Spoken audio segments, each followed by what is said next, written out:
Oh no, there's more of them. We're back to talk about more absurdly strong fighting game characters, and would you believe it, we haven't even scratched the surface. When it comes to overpowered characters, they come in so many different flavors that trying to sum them up in just 4 examples is pointless. You won't even get a taste for the scope. Like how about a character who can't die? Or a zoner who can't miss? What about a character who doesn't have the necessary game mechanics to lose health? All that and more. One more. I have 4.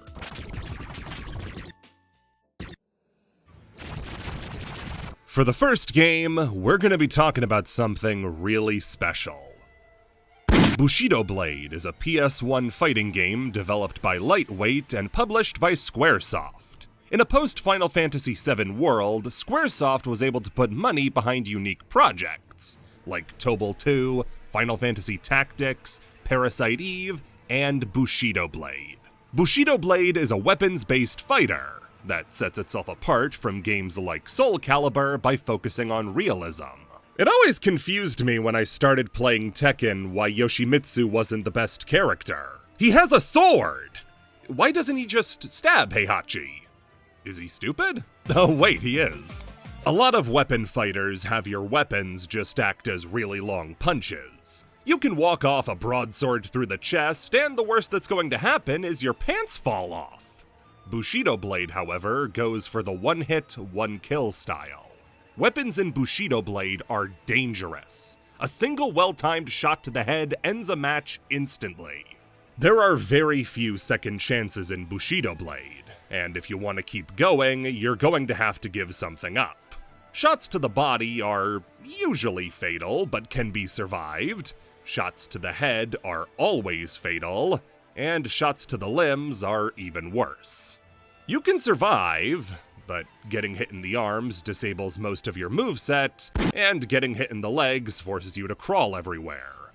Makes it real embarrassing when you lose to a quadriplegic in a sword fight. Bushido Blade is a balancing act between the simplicity of its own combat and the weight every move has. The game only has a high, medium, and low swing, but that gets paired up with characters either favoring speed to choose their battles easier, or stronger characters to make sure there are no glancing blows.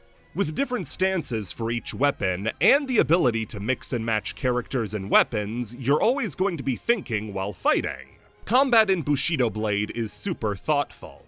You need to know your weapon, its range, the opponent's range, when to block and when to advance, memorize attack patterns and openings, and finally work up the nerve to go for the kill since your opponent is doing all the same things you are. It doesn't take long to learn Bushido Blade, but it takes a long time to get good at it. You're going to suffer a lot of flash finishes when you start out, but soon you'll be able to drag out fights, break down the opponent bit by bit, and when it's finally time, go in for the boom, f*** you. The game's dedication to accuracy even extends to how the Age of Swords ended real goddamn quick after we extended the murder range.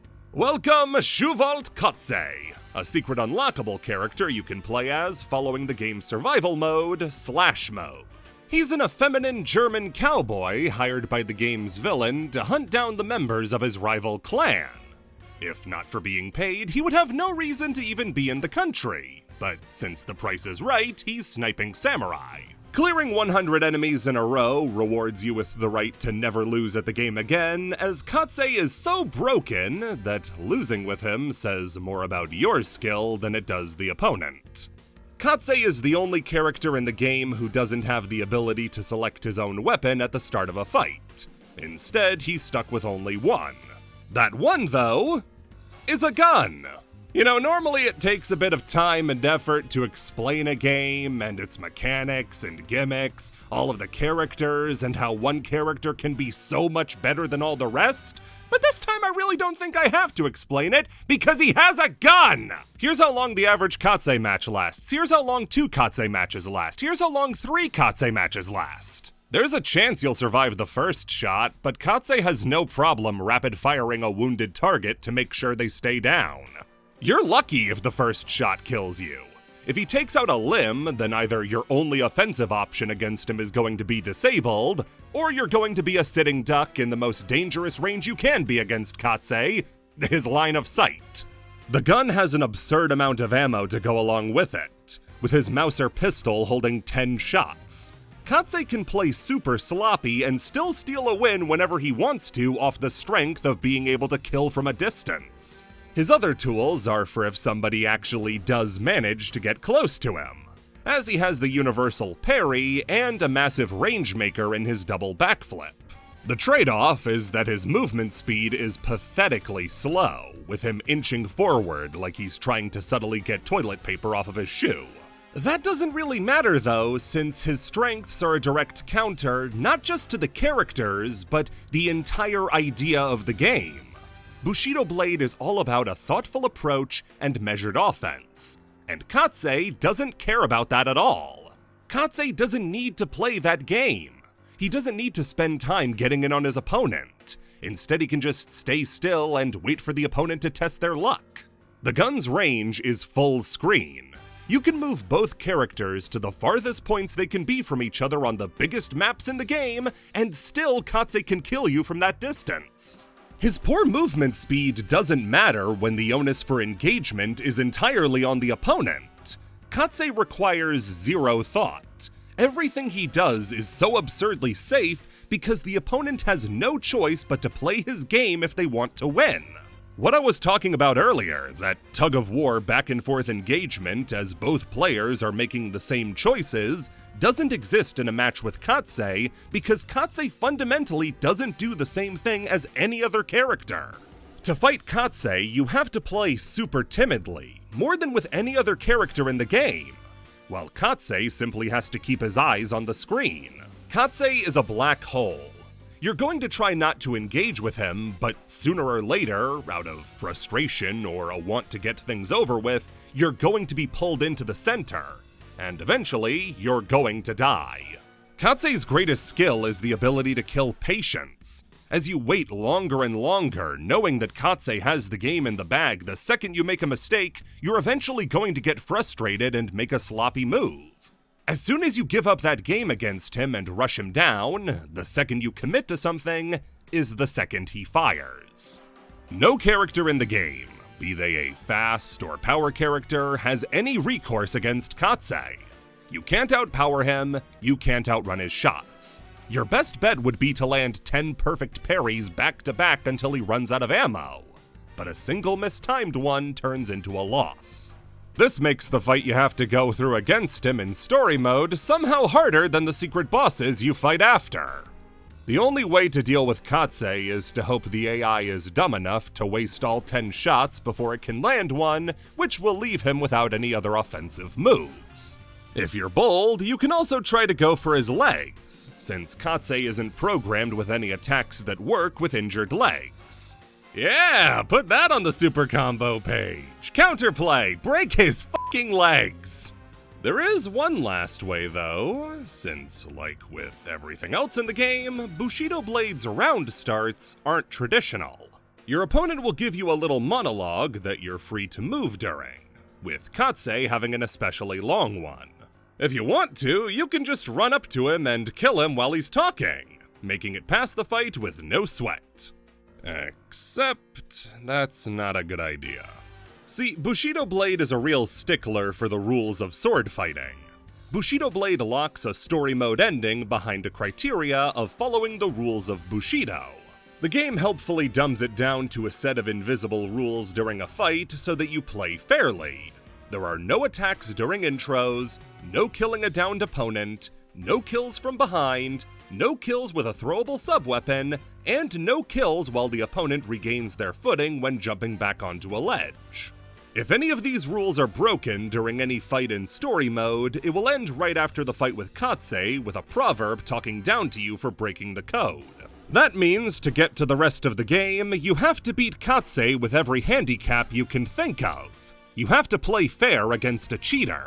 The worst part is you can only use Katse in the game's versus and practice modes. You're only allowed to unleash this evil on people who can give you the stink eye for doing it. Katse would also return in the game's follow-up, Bushido Blade 2, again unlockable after clearing Slash mode, this time in under 15 minutes. While sporting an even more preposterous design, Katse was somehow buffed, as one of his only weaknesses has been totally eliminated. Katse now has a taunt tied to his parry button, and if Katse is out of ammo, the taunt actually reloads his gun and gives him back all 10 shots. This means that unlike before, there's no camping him out and waiting for him to waste ammo. Now Katse can fire whenever he wants to and not even have to worry about ammo, since he can just reload. His shots are also way quicker now, which leads to absurd round lengths like this, where you just press square and the opponent drops. Bushido Blade 2 actually adds a second gun-wielding character, Miss M16 Assault Rifle, named for her grandmother. She has an even higher caliber of weapon, and yet that increase in size isn't nearly as useful as Katse's gun. It's slower, and from my research, doesn't have the same likelihood to kill in one shot that Katse's does, thanks to most of the shots being to the body, where Katse's were to the head. While again he can only be used in multiplayer modes in Bushido Blade 2, he's still the most dominant character bar none. Kinda hard not to be when your gimmick is bringing a gun to a knife fight. And now, The Simpsons. Starring Homeboy, Barf, Mars, Felicia, and Magnet. The Simpin. Only on Farks. I'm much more comfortable talking about stuff nobody knows about, makes for a much easier explanation. If you play Fortnite, you know who the Simpsons are. But Fortnite wasn't the first game to have The Simpsons in them, because you don't know how many Simpsons video games there are. This was the biggest TV show of all time for a long time. They got everything. Ever since the NES, all the way up to the 360 and PS3, new Simpsons games were constantly coming out. Original games, like Bart vs. the Space Mutants and Bart's Nightmare, ports of those games to consoles like the Game Boy and Game Gear, original games like Hit and Run, Skateboarding, and Road Rage, all the way up to mobile games like Tapped Out. No, wait, fuck you. The most popular console of its time, though, the PS1, would only ever get one Simpsons game, the Simpsons Wrestling. Now this should have been the best game ever made, mixing America's bad boy with the only valid artistic medium. But Simpsons Wrestling is an infamously bad game. Both the worst Simpsons and worst wrestling game ever made. It's barely either, though.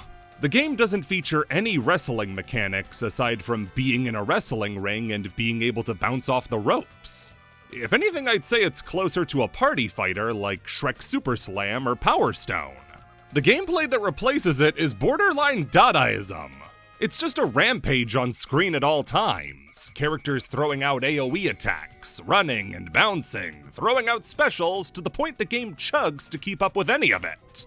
Like Homer on a cold Duff brew, I too have seen The Simp.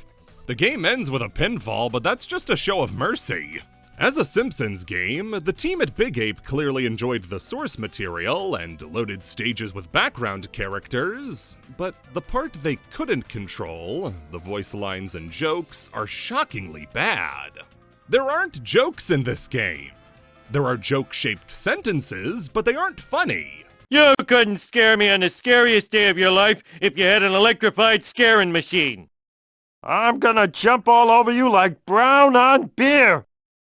Marge, you're the lightning rod, and I'm the storm. Prepare to get zap-diddly-apped. Together, this makes for one of the lowest rated PS1 games, licensed games, probably just games overall. And if you're expecting a Shrek Super Slam turnaround where the game found a new life in the tournament scene, fucking no it did not. The game was remembered by few and bought by a staggeringly high amount for a 2001 PS1 game.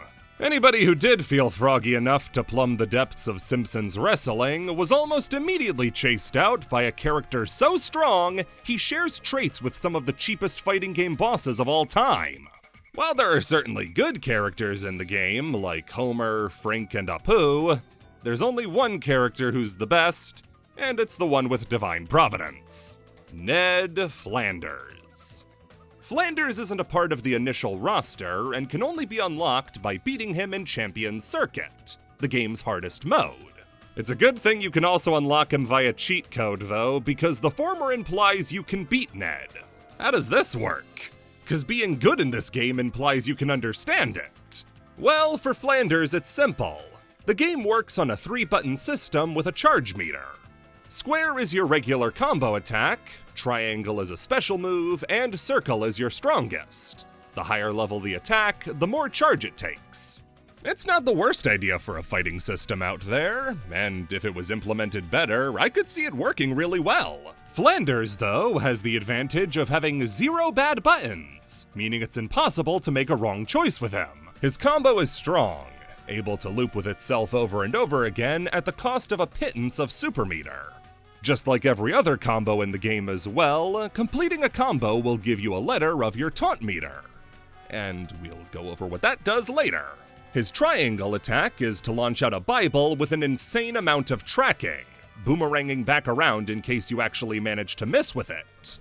This is great for either damage dealing or wake up, as when your opponent gets knocked down, you can just spam Bibles that will orbit around them until they stand up and they take the damage. This puts him above other projectile characters like Frink and Bart, since his Bibles have a reduced cost and way more efficient way of landing hits. Of course, it's kind of pointless to mention any of this, because his circle attack is actually unbeatable. At the cost of a hefty amount of charge up, Ned summons down tracking lightning bolts that deal an insane amount of damage with no warning or wind up. Dodging the bolts is easier said than done, since to do that, you need to be moving constantly. You can't stop or do anything else except avoid the bolts. If you try to attack Ned or go for a throw, you're getting hit, again and again and again. Remember that taunt meter I mentioned earlier? You can pick them up around the arena or get them from completing combos, and when you get all 5, you can do a taunt which will make you invincible for around 30 seconds.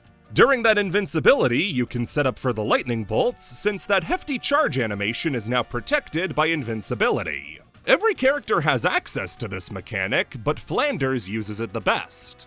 The lightning bolts also put a stop to you trying to do anything to Ned while they're active. If you attack him, or grab him, or try pinning him, the lightning bolts will hit and you'll take damage. It's also not a short attack. The attack launches around 7 bolts, which take up a huge amount of time and screen space.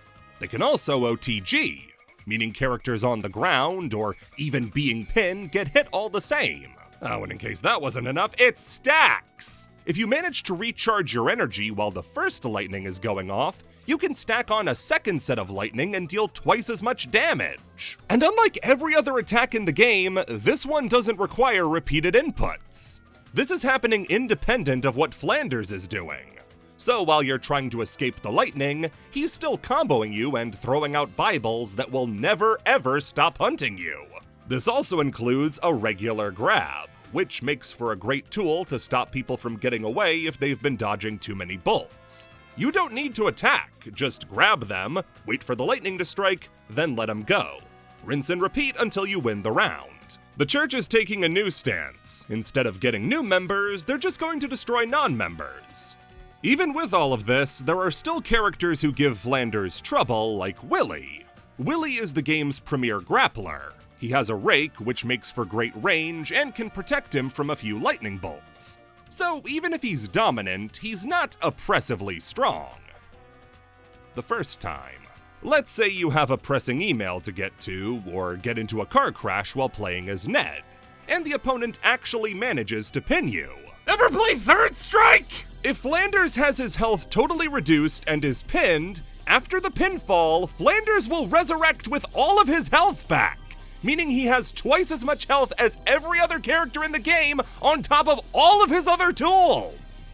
Unlike Gil, the Street Fighter character, this skill doesn't require any investment. He's able to resurrect every round for free with no drawbacks. You don't even lose meter for doing it.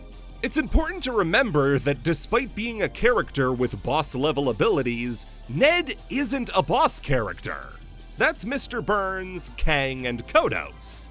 Well, those guys, and gal, are certainly tough, they don't hold a candle to Flanders. Kang and Kodos especially have gigantic models, making it impossible for them to avoid the lightning. He's stronger than the boss characters! Hopefully when the DLC drops and they add Just Stamp the Ticket Man, we can get the meta back under control.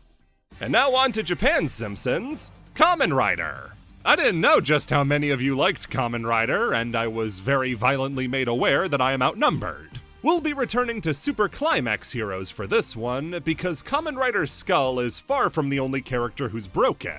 In fact, even if we just try narrowing down the roster to banned projectile-based zoners from Kamen Rider Double, somehow there's still overlap. And this time, the subject gets a bit more focus in Kamen Rider Double. It's Kamen Rider Double! Double is, as the name implies, more than one guy.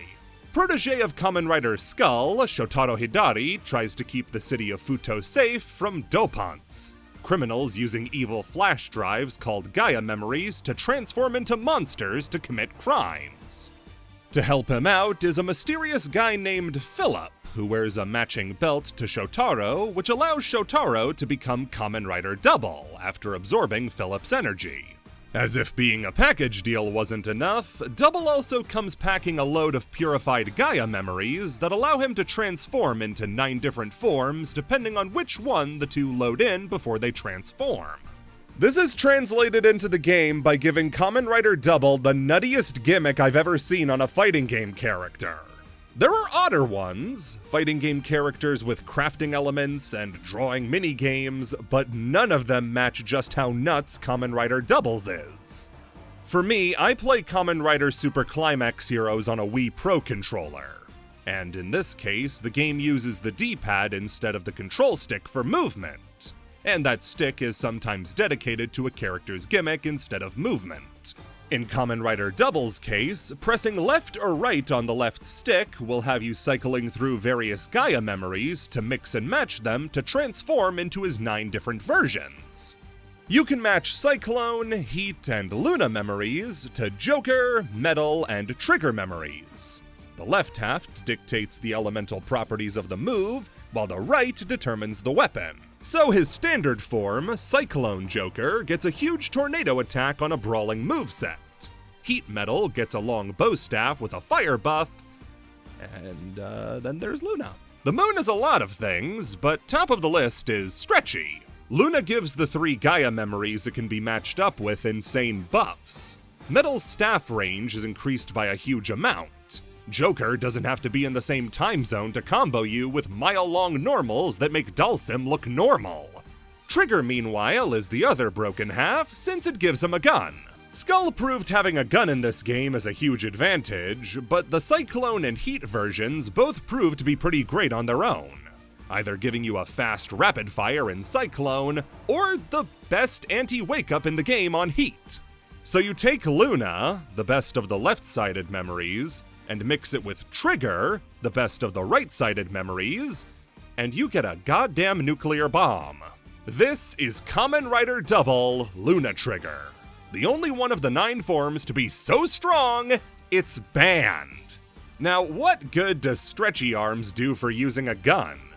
Getting close is nice, but the whole appeal is you get to stay at a distance. Well, the stretch this time isn't applied to Double, but the gun.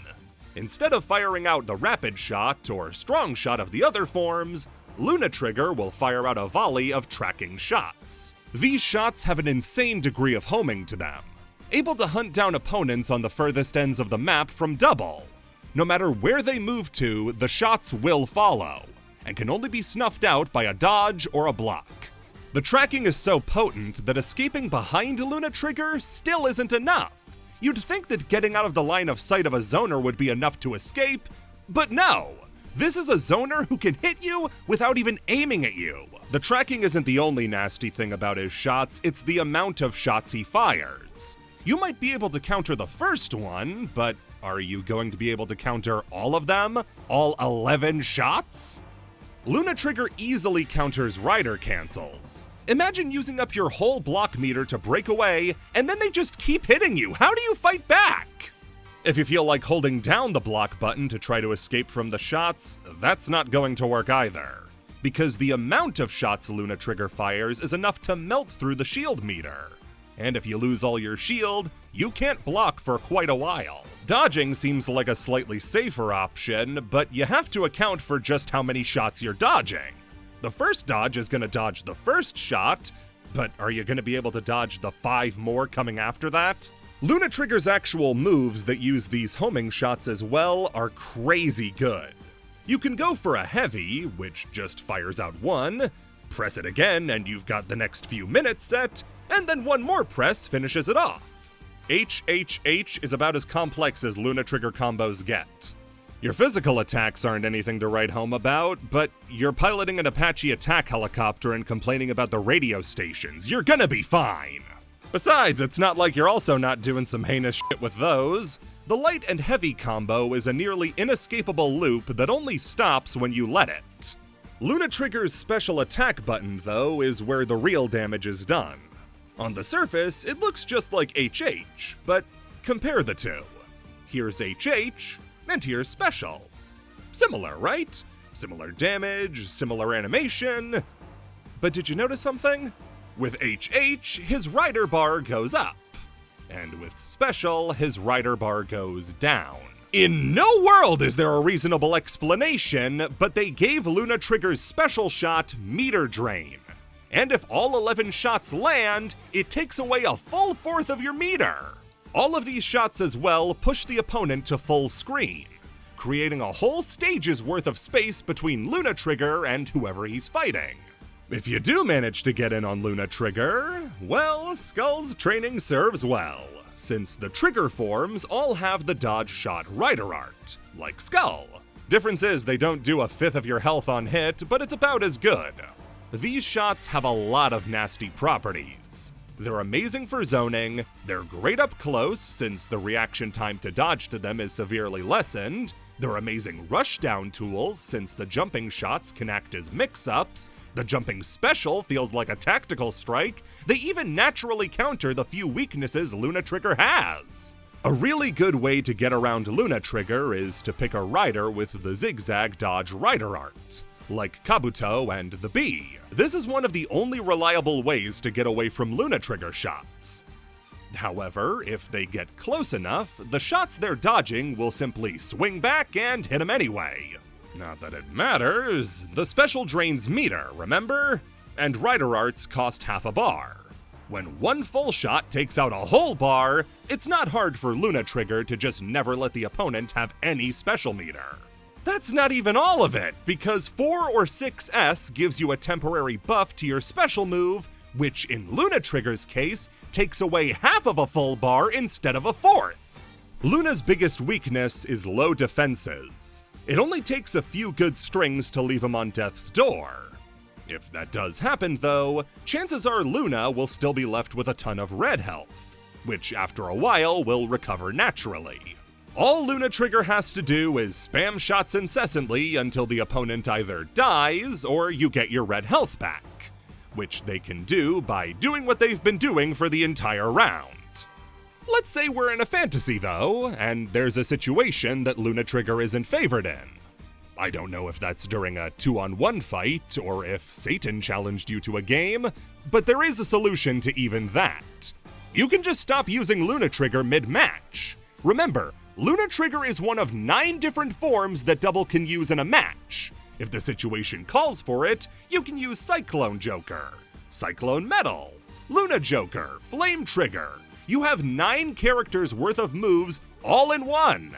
Luna Trigger is so strong that if the CPU picks a tag team and uses both characters at the same time, Luna Trigger is still the favored one. I tested myself to see if I could beat the final boss without moving and just spamming shots. And after a minute of fighting, it became clear this was too easy, and I switched to just mashing special. I got a perfect. Luna Trigger is unsurprisingly banned like Skull, and even less surprisingly is the reason why. Along with low stamina, Luna Trigger also has low damage.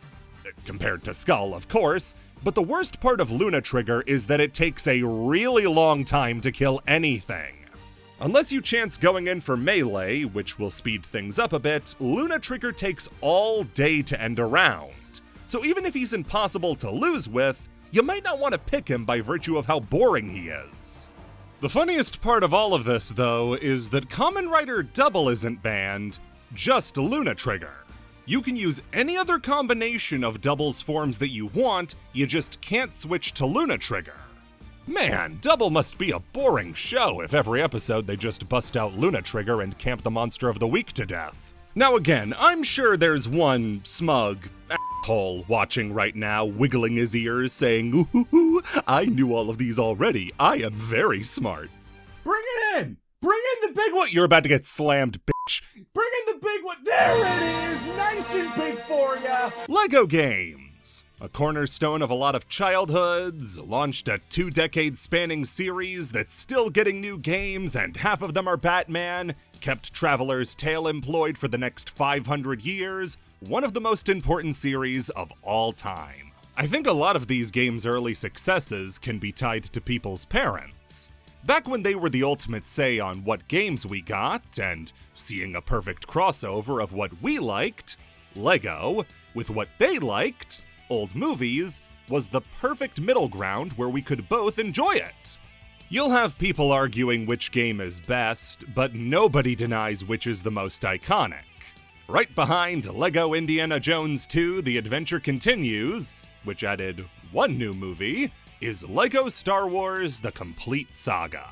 It condensed every Star Wars film at the time into a single game and provided the same value as 2 full releases. It included over 100 characters, unique builds for each level that could be recreated in real life with Lego, and as a perfect little brother game, came with co-op so 2 players could play at the same time.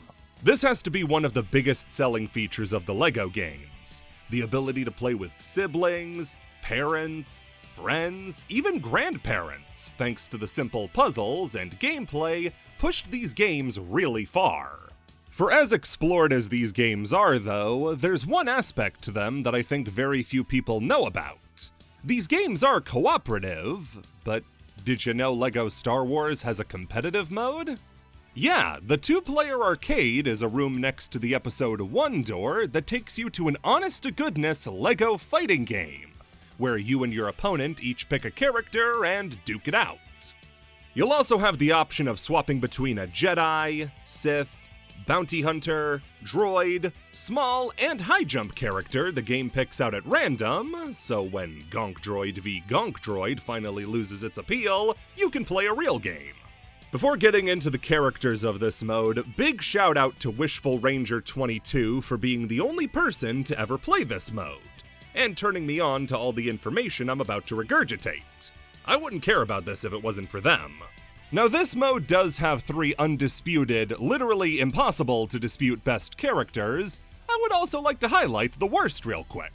See, with every character on the table, you're going to run into a few bad options. Namely, every non-combat robot character. Protocol droids like C-3PO and astromechs like R2-D2 are used exclusively in-game for puzzles. They open doors no other characters can, and that's their purpose. They have no combat capabilities and are only used for puzzling. So putting characters without the ability to fight in a fighting game is a recipe for disaster. Protocol droids and astromechs can't deal damage. C-3PO can't even attack. R2-D2 can at least use a zapper to temporarily stun droid enemies, but that's all he's got going for him. If you get stuck with these characters, you'll have no way to actually kill the opponent. There's also Jar Jar, Boss Nass, Dexter Jetster, Pre-Reveal Emperor. These are all characters who straight up don't have attacks. There's no way for them to win the game because they can't accomplish the one goal the game mode has. They don't even have the excuse of being able to complete puzzles in the main mode.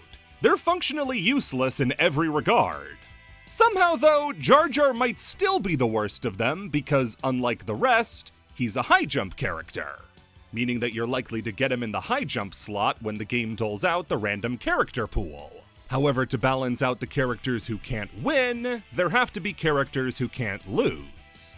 Of course, the lightsaber characters are above all the blasters by default, by virtue of being able to deflect blaster bolts, but there is subdivision within that ranking. Namely, Darth Vader, Dooku, and the Emperor are all stronger than any of the Jedi in the game. That's because they're not afraid to fight dirty and can use their Force powers on other characters. Vader gets the Force Choke, while Dooku and Palpatine use Force Lightning. The range on these abilities is amazing, and the ability to stop a character dead in their tracks is really strong, along with the slow bleed effect on each of the moves. If you want to use a lightsaber character, there is no better in the game than these three. The bounty hunters as well are extremely good in this mode, excelling at mobility thanks to their jetpacks, destructiveness with their bombs, and damage output with their blasters. Where most blasters deal 1 heart of damage when they land, Jango and Boba deal 2, meaning 4 clean shots to kill an opponent becomes 2. If you collect the power orb that doubles damage and makes you totally invincible for a minute, an actual minute, an honest-to-God minute, Jango and Boba become one-hit kill characters. But see, the flaw here is that they allow themselves to be hit at all. There's a character who takes those strengths and adds on impenetrable defense. Droidekas are the most infamous enemies in the game, since they come at the end of the very first level, and have an impenetrable shield that shed thousands of studs as kids threw themselves at them like so many rats into so many deep fryers. And unlike a lot of enemies like this, you actually have the chance to prove, no, they really are that strong. Droidekas are the best non-bullshit characters in the mode, taking that double damage blaster from the bounty hunters and doubling it. It can fire 4 blaster bolts at once and instantly kills anybody unlucky enough to get hit. If you want to hit back, too bad, because the shield takes 10 saber swings to break, and infinite blaster bolts. Only lightsaber characters can break the shield. If you have a blaster character, you're dead. You want to know the only thing that can break a Droideka shield with any amount of comfort? Another Droideka! When your only counter is yourself, you're Toki from Hokuto no Ken. And no surprises, that's a synonym for broken. Droidekas would be the best characters in the game, if everybody was playing by the rules. See, there are actually 3 characters left, and I wouldn't blame people for never knowing because their unlock conditions are kinda strict. As in 100% the game strict. You have to put in a lot of effort to unlock them, but once you do, you get something well worth it. Introducing Ghost Obi-Wan, Ghost Anakin, and Ghost Yoda. These 3 are functionally the same characters as their non-ghost versions, taking from the 3's appearance at the end of Return of the Jedi during the Ewok dance party. The reason they're the best in the game is actually the same as the droids and Jar Jar, though. They're missing a basic mechanic of the game. I'd say not being able to take damage is on a different level to dealing damage, though. Yeah, the ghosts are completely invincible from all forms of attack. There's nothing in the game that can damage them short of falling off a ledge. But without any attacks that can push ghosts, you have no options. And since they're still Jedi on top of being ghosts, that means there's still a chance during the random character select that you'll get a ghost added to your character pool. And at that point, you run into trouble. There is literally no way for a ghost character to lose once they're selected. And since both characters share a character pool, the ultimate counter to a ghost player is to pick a ghost yourself. That means even more than the Droidekas, the only way to counter a ghost is to select a ghost. And from there, you wait. You sit there, glaring a hole in the side of the head of whoever you're playing against until you agree to start playing the game again. It's pretty clear between the characters who can't win and the characters who can't lose that this mode got almost as much attention from the players as it did from the developers. And it's in no way meant to be a serious competitive mode. There is an undeniable funniness, though, to hearing a fighting game character is incapable of taking damage.